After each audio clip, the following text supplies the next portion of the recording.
Arratsaldeon, ongi etorri berriro, ozen bat bilago hemen.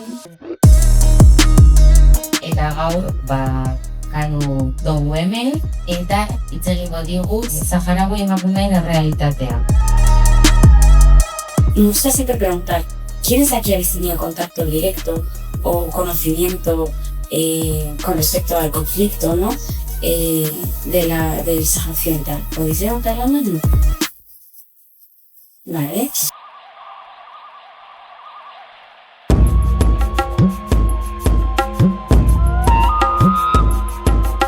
Seigarren edizio hau Jarama proiektua ospatzen dugu, non entitate askorekin lan egiten dugu, Jalikular, Manos sobre Corazón, Telimire eta nazioarteko elkartasunarekin.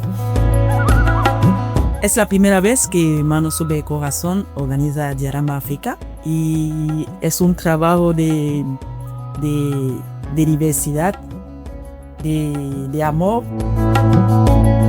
Ta urte honetan ponentzia desberdinak aurrera eraman ditugu. Ni Leire naiz, nazioarteko elkartasuneko teknikaria. Soy María Teresa Ombabulekoro de la asociación Manos sobre Corazón. Kaixo guztioi, Mariam naiz, Jalipulareko kidekoa naiz. Jarama proiektua konferentzietan datza, bereziki sensibilizazio eta erakusteko Afrikako errealitateak.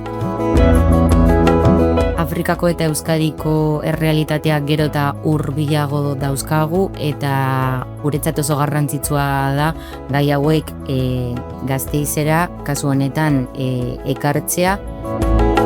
Eta ostegunero ospatzen dira hitzaldiak eta hitzaldi bakoitzean gai zehatz batzuk jorratzen dute.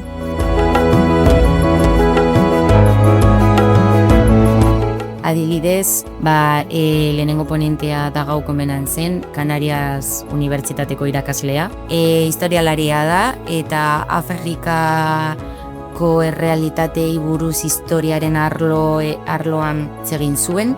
Eta bigarren ponentea Beatriz Luengo Aragoiko Unibertsitatearen irakaslea. Eta ze motatako lanak aurrera eramaten dituzten emakumeek Espainiako beste lurraldeetan edo landa eremuetan hitz egin zuen. Daukagu Umu dela kazetari bat, hitz egiten duela Afrikar emakume feministei buruz Gasteiz. Eta daukagu ere bai Fatumata dela aktivista bat non Gineako feministei buruz hitz egiten duela. En la conferencia de Jarama África hemos hablado sobre un tema que es las redes feministas africanas y afrodescendientes, y ya sabemos que no tenemos la misma lucha de aquí y de África, porque en África todavía estamos hablando de la mutilación genital o de casado precoce. Como activista que soy yo de Guinea, llego aquí y tenía que cambiar de objetivo de lucha porque no tenemos los mismos objetivos. Es difícil entender una perspectiva feminista diferente a la que tú sigues llevando a cabo, o entender pues, que una mujer puede ser feminista y también puede ser una mujer con hijab o que tenga unas culturas diferentes, o a veces también el feminismo tradicional o el de así de aquí puede llegar a dejar fuera a ciertas mujeres, ¿no? Entonces nuestra lucha también va por ahí.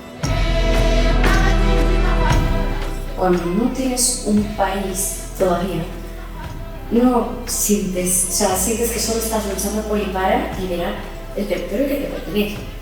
Que por cierto, ese argumento se ha utilizado mucho para callar a diferentes movimientos feministas saharauis en África. No, primero la liberación del territorio y luego ya la liberación y la emancipación de la mujer. Pero se coexiste, o sea, ¿qué quiero decir? ¿Qué quieres? ¿Que lleguemos ahí en el día de mañana y en que no se mueva la lucha? No tiene mucho sentido, la verdad. Si ya el día que obtengas pues, la liberación, la autodeterminación, autogobierno y autogestión de tu tierra, de tus recursos, llevas con ellos lo que quieras, si estás en un estado-nación con tu territorio delimitado, ostras, todo lo que hayas trabajado en el exilio lo puedes aplicar sin bueno. Como exponente de Camerún, tenemos un hombre que se llama Gilbert Palemaña. Es experto en salud pública y también especializado en relación entre salud y medio ambiente.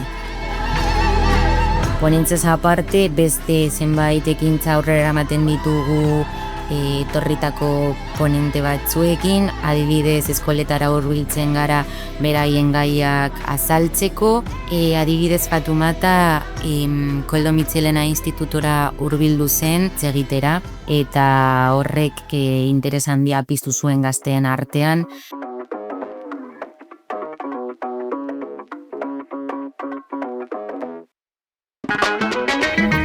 Ce matin, j'ai été dans une école à Victoria. J'ai expliqué un peu aux enfants c'est quoi les MGF.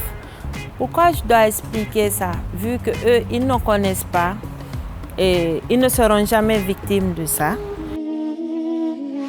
Mais c'est important de savoir parce qu'il y a d'autres filles qui viennent d'autres pays d'Afrique qui sont victimes surtout de mutilation génitale.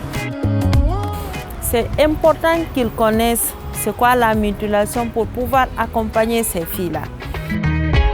Jarama proiektu hau asko erakutsi egin digu gasteiztarrei eta baita niri. Gai batzun daude non tabu dira eta hau izan da aukera gai horiek jorratzeko eta ezagutzera emateko. No podemos presentar toda la cultura de Camerún en una vez. Hay muchas cosas, hay diferentes partes, hay diferentes problemas y a mí me gustaría de verdad participar la próxima vez a próximas ediciones. Eskerrik asko Gasteizko udaletxeari proiektu hau aurrera eramatea posible egiteagatik, eta eskerrik asko parte hartu duten ponente guztiei eta hurbildu diren Gasteizko pertsonei.